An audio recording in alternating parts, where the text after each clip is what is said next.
ব্রাজিলের গ্রুপ পর্বের প্রবাবলি সবথেকে কঠিন পরীক্ষা আজকে হতে যাচ্ছে মরক্কোর বিপক্ষে রাত 4টাতে। এখন ব্রাজিল লাস্ট টাইম যখন মরক্কোর মুখোমুখি হয়েছিল তখন ব্রাজিল হেরেছিল 2-1 গোলে। কিন্তু সেটা আবার 2023 সালের ঘটনা। তারপর থেকে পরিবর্তন হয়েছে অনেক কিছুই। ব্রাজিলের কোচে পরিবর্তন হয়েছে, কার্লো আনচেলত্তি দায়িত্ব নিয়েছে, ব্রাজিলের টিমটা অনেক গোছানো হয়ে গেছে এবং মরক্কো টিমেও আগের সেই ম্যানেজার কিন্তু এখন আর নেই, ম্যানেজারও পরিবর্তন হয়েছে। তারপরে অনূর্ধ্ব 21 দলের যে ম্যানেজার তাকে নিয়ে এসেছে মরক্কো এই মুহূর্তে।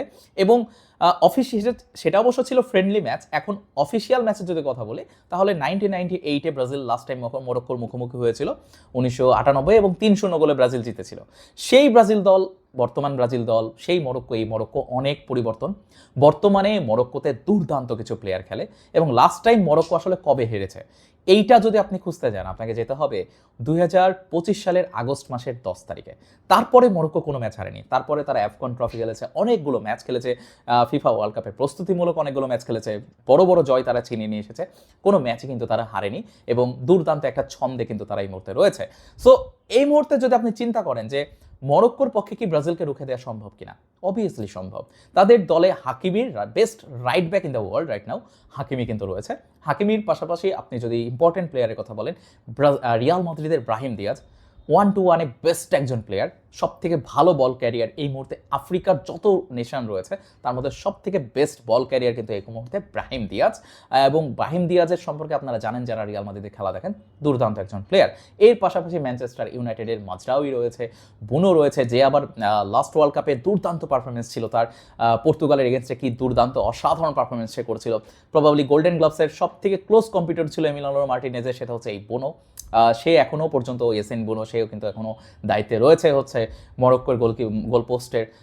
প্লাস হচ্ছে মাজরাউইর কথা বললাম, তারপর বাউদি বলে একজন প্লেয়ার রয়েছে যে হচ্ছে মরক্কোর হচ্ছে মিডফিল্ডের দায়িত্বে থাকে, লিলে খেলে, অসাধারণ একজন প্লেয়ার, খুবই ইয়াং একটা স্কোয়াড এই মরক্কোর।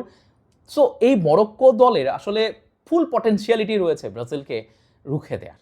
এবং খুবই ব্যাড লাক মরক্কোর যে তাদের যে আবদে যে প্লেয়ারটা বার্সেলোনায় খেলতো একটা সময়, সেই প্লেয়ারটা ইনজুরিতে পড়েছে।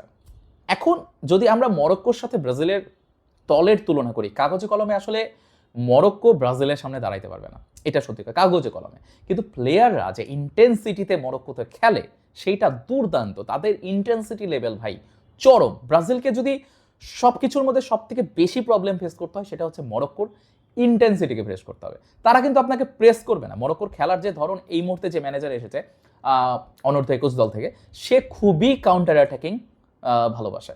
সে আপনার ডিফেন্সের নিচে লো ব্লক করবে আপনার জন্য, একদম মানে নিচে নেমে এসে লো ব্লক করবে, মানে ব্রাজিলের পায়ে আপনি বল রাখতে দেখবেন ম্যাক্সিমাম সময়। তো ব্রাজিলের পায়ে আপনি অ্যারাউন্ড 70% পর্যন্ত বল দেখতে পেতে পারেন। যদিও কার্লো আনচেলত্তি নিজেও বল পজিশন অতটা লাইক করে না যতটা সে কাউন্টার অ্যাটাক পছন্দ করে, বাট তার থেকেও বেশি হচ্ছে মরক্কোর এই ম্যানেজার, তিনি মোটামুটি আমার প্রেডিকশন এই ম্যাচে হচ্ছে ব্রাজিলের পায়ে আপনি বল মোটামুটি 60% থেকে 70% আপনি দেখতে পাবেন এবং মরক্কো হয়তো 30% 35% এইরকম অ্যারাউন্ড বল পজিশন তাদের পায়ে থাকবে। সো এই নিয়েই মরক্কো হয়তো পরিবেশ কঠিন করে তুলতে পারে ব্রাজিলের জন্য, কারণ তারা কাউন্টার অ্যাটাকে দুর্দান্ত। তাদের পেসি উইং রাইট ব্যাক রয়েছে আশরাফ হাকিমি, সাথে ব্রাহিম দিয়াজ, দুর্দান্ত একজন প্লেয়ার, বল ক্যারিয়ার। সো এর মধ্যে দিয়ে ব্রাজিল আসলে কি করতে পারে দেখেন। ব্রাজিলের দুর্বল জায়গার যদি কথা বলি, ব্রাজিল দুর্বল জায়গা লেফট ব্যাক, ব্রাজিলের দুর্বল জায়গা রাইট ব্যাক। এখন এই জায়গাগুলো আসলে মরক্কো ইউজ তো করে, কিন্তু তার থেকে বেটার যেই জায়গাটা ইউজ করে তারা হচ্ছে পেসি, তাদের যে প্লেয়ারগুলো রয়েছে তাদের দিয়ে কাউন্টার অ্যাটাক তারা করতে ভালোবাসে। আর ব্রাজিলেরও খেলার ধরন যদি দেখেন যে কার্লো আনচেলত্তির আন্ডারে ব্রাজিলও কিছুটা কাউন্টার অ্যাটাক করতে ভালোবাসতেছে।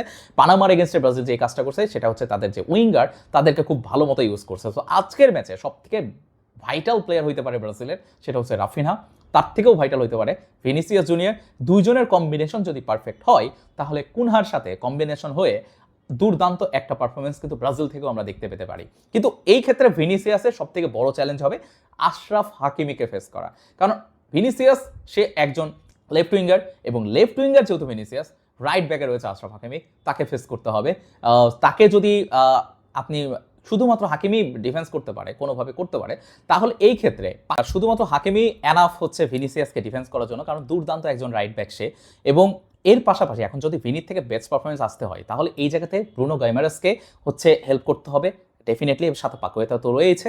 এরা যদি পারফেক্ট একটা কম্বিনেশন তৈরি করতে পারে ভিনির সাথে, তাহলে ভিনি তার কাজটা কিন্তু করে দিতে পারবে। আর এই পাশে অবশ্যই রাফিনহা যে কাজটা করে থাকে বার্সেলোনাতে, সেই কাজটাই তাকে রেপ্লিকেট করতে হবে ব্রাজিলের জার্সিতে, যেটা এখনো সে করে নাই। যে অলরেডি বলছে যে সে এটা চাচ্ছে, তার এই ক্ষুধাটা রয়েছে যে সে যে পারফরমেন্সটা বার্সেলোনার হয়ে করে সেটাই সে ব্রাজিলের জার্সিতে এইবার ওয়ার্ল্ড কাপে দেখাতে চায়। সো এটা যদি সাকসেসফুলি করতে পারে তাহলে আর ব্রাজিলের আমার মনে হয় যে মরক্কো নিয়ে টেনশনে কিছু নাই। কিন্তু এই মুহূর্তে এটা সবকিছুই আসলে ইউটিলাইজ করাটা ডিফিকাল্ট হয়ে যাবে। ব্রাজিলের মিডফিল্ডের থেকে আমি বলবো মরক্কোর মিডফিল্ডটা ফিজিক্যালি বলেন বা স্পিডের ক্ষেত্রে বলেন বা হচ্ছে তাদের ইয়াং যে ট্যালেন্টেড প্লেয়ারগুলো রয়েছে তারা কিন্তু কোনো অংশেই কম না। আমি জানি ক্যাসেমিরো দুর্দান্ত একজন প্লেয়ার, কিন্তু তাদেরও যে প্লেয়ারগুলো রয়েছে ফিজিক্যালি যথেষ্ট স্ট্রং, প্লাস তারা খুবই স্পিডি প্লেয়ার। সো এই জায়গাতে ব্রাজিলকে কিন্তু মিডফিল্ডে চ্যালেঞ্জের মুখোমুখি পড়তে হবে। তারপরে তাদের ডিফেন্স, মরক্কোর ডিফেন্স দুর্দান্ত ডিফেন্স, তারা ডিফেন্স করতে ভালোবাসে, সংঘবদ্ধভাবে সবাই একজন মানে ডিফেন্স করে এবং সেখান থেকেই তারা কাউন্টার অ্যাটাক রেডি করে। মানে সব কিছু মিলিয়ে ব্রাজিলের জন্য ভালোই একটা চ্যালেঞ্জিং ম্যাচ হতে যাচ্ছে এই মরক্কোর ম্যাচটা। আর এই ম্যাচটা যদি কোনোভাবে ব্রাজিল টপকে যেতে পারে তাহলে আর ব্রাজিলের গ্রুপ স্টেজ নিয়ে টেনশনে কোনো কিছুই কারণই আমি দেখছি না। তবে এটাও সত্যি কথা যে ব্রাজিলকে এর জন্য অবশ্যই ব্রাজিলের যে ইন্ডিভিজুয়াল ব্রিলিয়েন্স প্লেয়ারগুলো রয়েছে রাফিনহা, ভিনিসিয়াস, কুনহা, এদেরকে ভালো করতে হবে। তবে কুনহা যদি কোনো কারণে ব্যর্থ হয় সেক্ষেত্রেও ভালো একটা ব্যাকআপ হইতে পারে ইগোর থিয়াগো।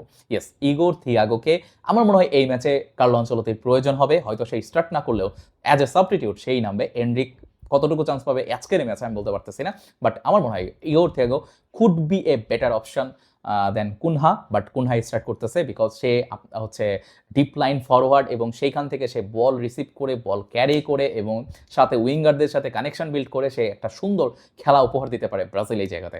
কিন্তু এই জায়গাতে নেইমার থাকলে একটা ব্রেক থ্রু পাস কিন্তু খেলাটা চেঞ্জ করে দিতে পারতো, কিন্তু সেই জায়গাটাই হচ্ছে একটু মিসিং থাকবে ব্রাজিলের। সেই কাজটাই পাকুয়ে তাকে এই ম্যাচে করতে হবে। সো এই ম্যাচে যদি দুর্দান্ত ব্রাজিলকে খেলা দেখাইতে হয় সেক্ষেত্রে Paqueta, Vinicius Junior, Raphinha, Cunha এদেরকেই আসলে সব দায়িত্বটা তুলে নিতে হবে। সাথে ব্রাজিলের defence okay, centre back perfect, but right ব্যাকে দানিয়েলো রয়েছে, আর সাথে লেফট ব্যাকে ডগলাস সান্তোসের স্টার্ট করার সম্ভাবনাই অনেক বেশি।